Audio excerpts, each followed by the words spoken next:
Pathfinder Day 2025. Washiriki, changamkeni.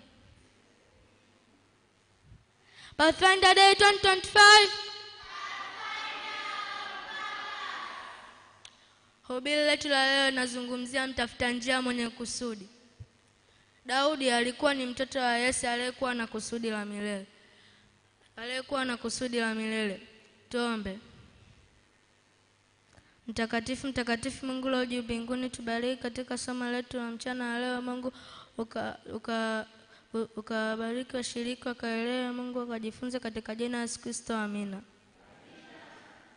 Nabii Samuel alipokuwa anaenda kumtia mafuta mfalme mpya, alidhani kuwa ni ndugu mkubwa wa Yese, lakini Mungu akasema. Tuangalie kwenye Samuel 1:16 mstari wa 7.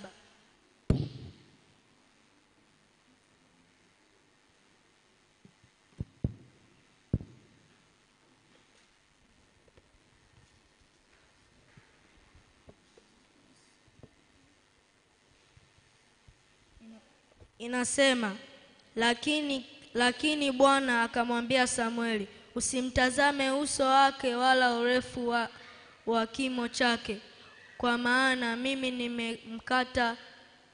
nimemkataa. Bwana haangalii kama binadamu angaliavyo, maana wanadamu huitazama sura ya nje, bali Bwana hutazama moyo. Daudi alikuwa ni kijana jasiri. Alianza kwa kuua majitu. Daudi kabla hajakabiliana na Goliati alikuwa na vita vya kimya. Alikuwa jasiri kama sisi leo tulivyokuwa jasiri kwa imani. Maamuzi madogo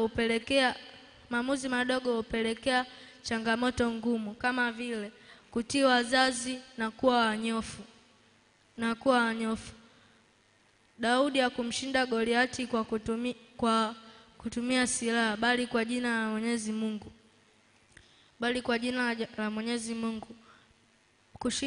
Kushinda vita moja sio mwisho wa majaribu.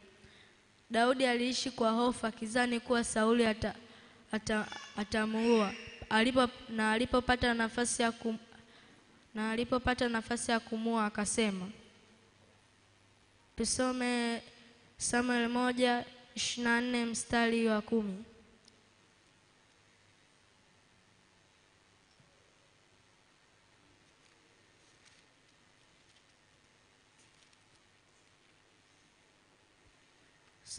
Samueli 1:24 mstari wa 10. Naye nasema, tazama leo hivi macho yako yameona jinsi Bwana alivyokutia mikononi mwangu pangoni, na watu wengine wakaniambia nikuue, lakini nikakuacha. Nikasema, sitaki kunyoosha mkono wangu juu ya Bwana wangu, kwa maana yeye ni Masihi wa Bwana. Tunaona Daudi alishinda vita kwa imani na akapakwa mafuta kuwa mfalme wa Israeli.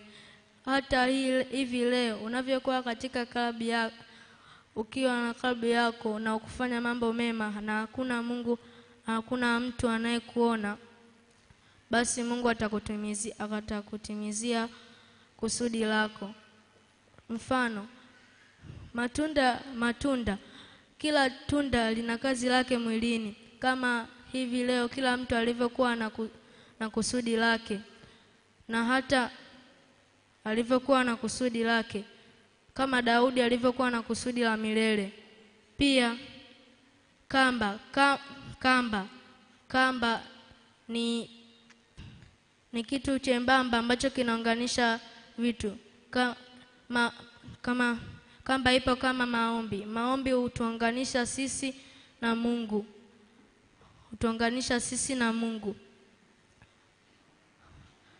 sasa tunaona Daudi alivyokuwa anatembea na Mungu. Hata sisi leo atafuta njia yetu, tunabidi tutembee na Mungu na Mungu atatutimizia kusudi letu. Amina.